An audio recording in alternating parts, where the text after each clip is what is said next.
Hello and welcome back to our Marketing with TikTok series. Today we're going to go a little bit deeper into the elements of a TikTok video. So before I do that, I do want to share TikTok recently announced that you can now do full screen text posts. That would be something that is more akin to an Instagram story that just has text, or really like any video that does not include any shots from a camera. That's really the key. You can start with a predetermined background and then put text over it.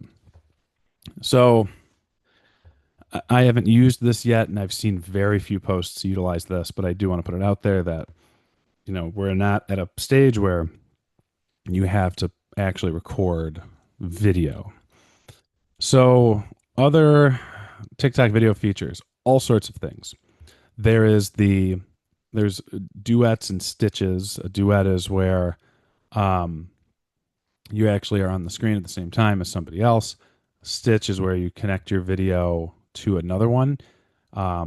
If you're on TikTok or Instagram, you've probably seen this where it'll start with one video, like a viral start. And it will say, it'll be somebody sitting there like, all right, stitch this with your favorite clip from whatever the movie is, or stitch this with your favorite song from the 1980s, something along those lines, where they encourage other users to use their video as a jumping off point to create something else. And it creates a conversation and a lot of engagements because it's authentic, it's personal, and it really does just it's a good content idea. TikTok also has stories. They have stickers, which are those little images that you can add there. There is live video, which we'll talk about separately. They do have video playlists, although video playlists are reserved for, there are certain thresholds you need to meet with that. I believe it's like 10,000 followers or hours watched. That's something. Um, and then also, they talk about adjust clips, the very first bullet point. That's just editing. It's nothing special. It's similar to what the new Instagram Edits app does. And something else that you can do is TikTok is good with multi-angle camera. So, you can, it's not just, you're not dependent strictly on your phone. You can upload video from other places, which I'm going to talk about in the next slide. Um, Finally, there's some basic engagement tactics, something such as reply to comments with video, where there's a great feature that if you get a comment on your video where the user asks you something, you can reply with a video and it would put the comment right on the screen for you.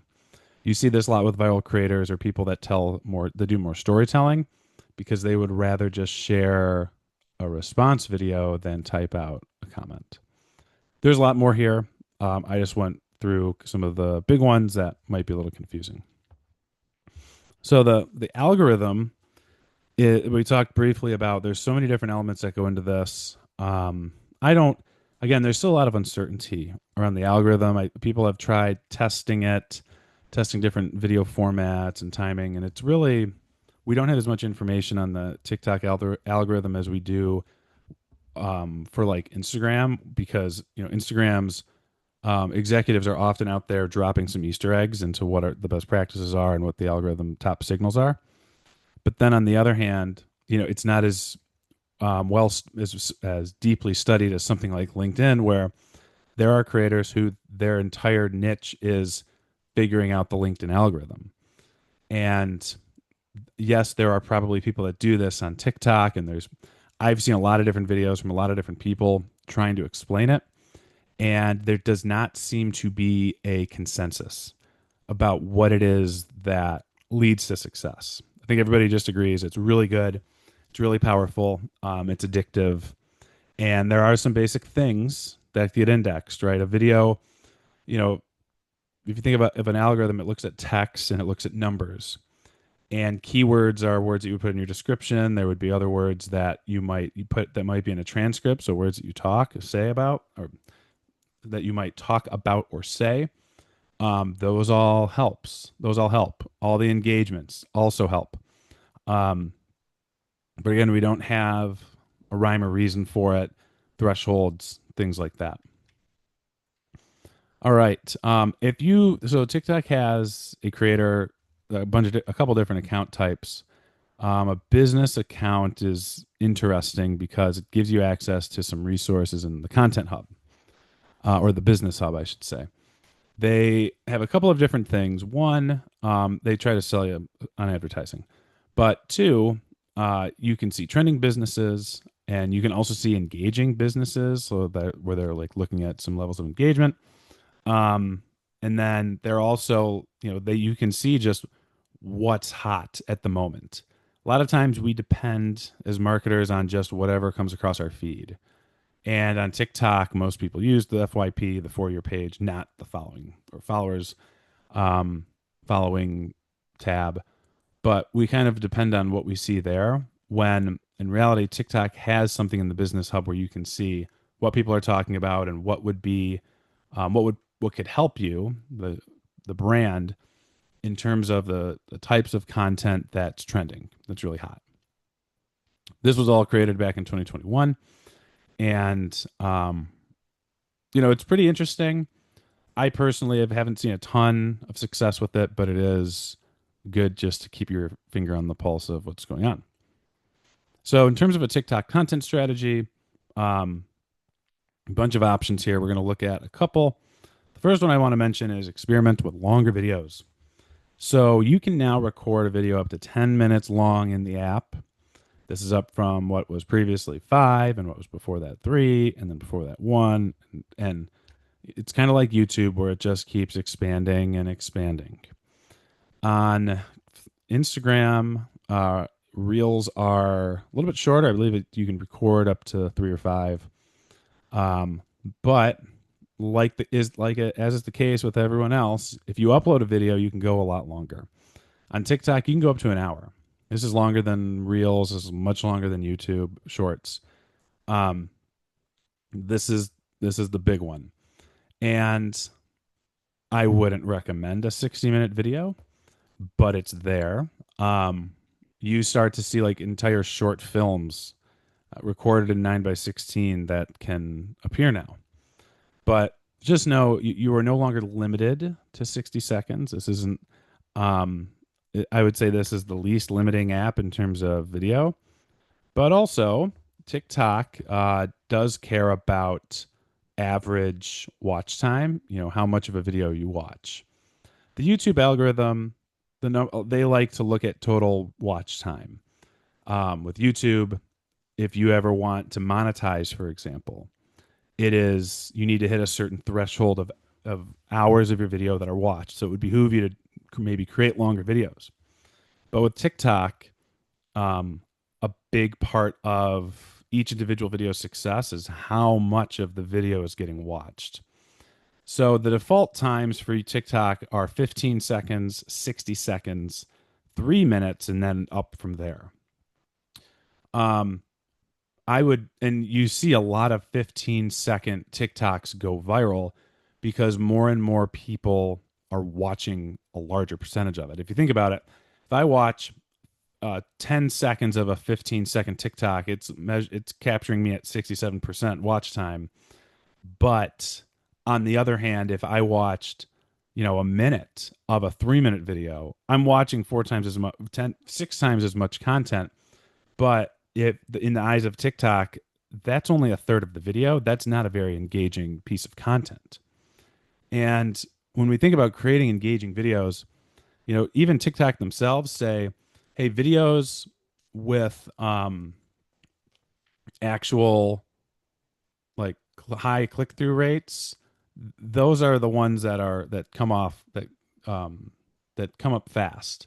They start fast. They mention whatever the hook is early, and from a branding perspective, um, they highlight whatever it is that they're showing immediately.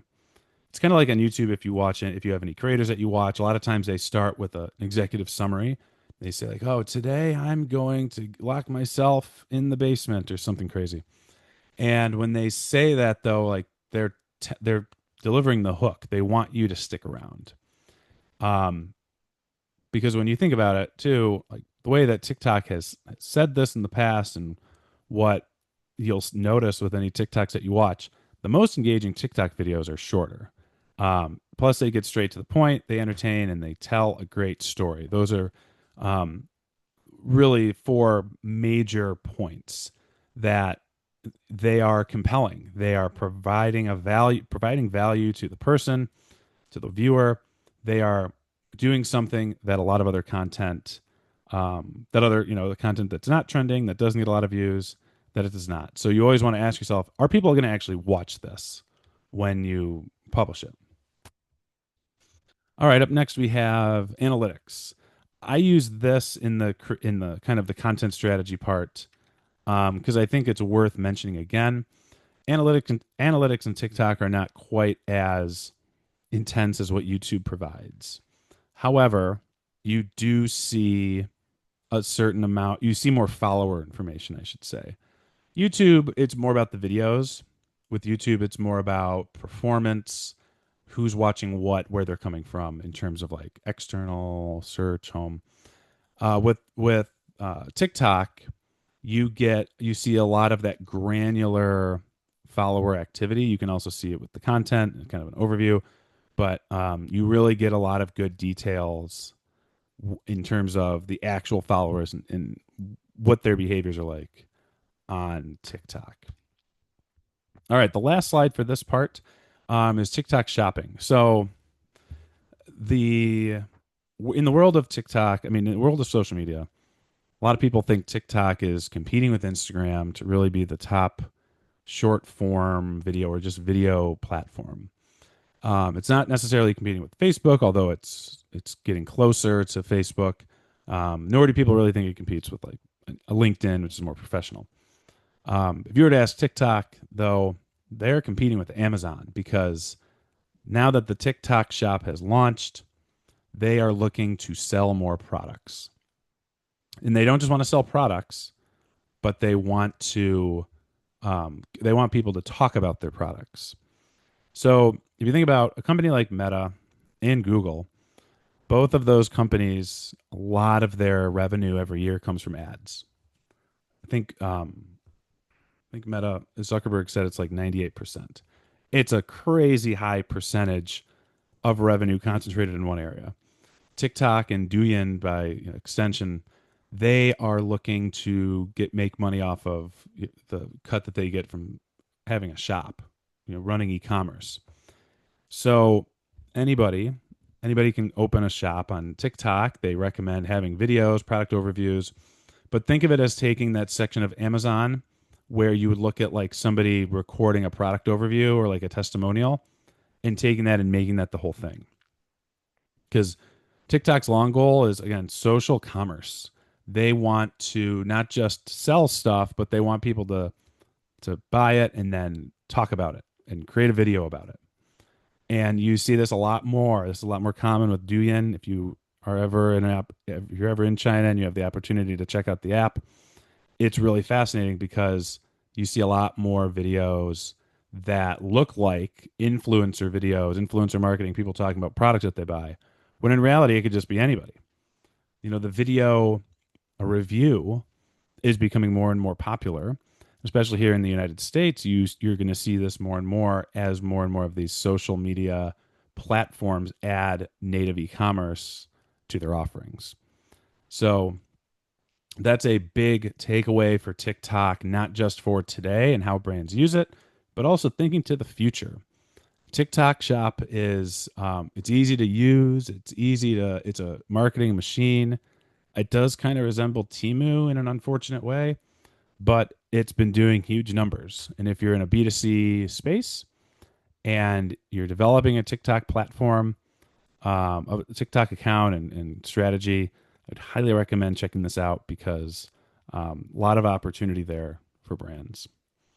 So we'll cut it here. We're going to start off our next, I believe, our last video here in the series with going live on TikTok. That'll be up next.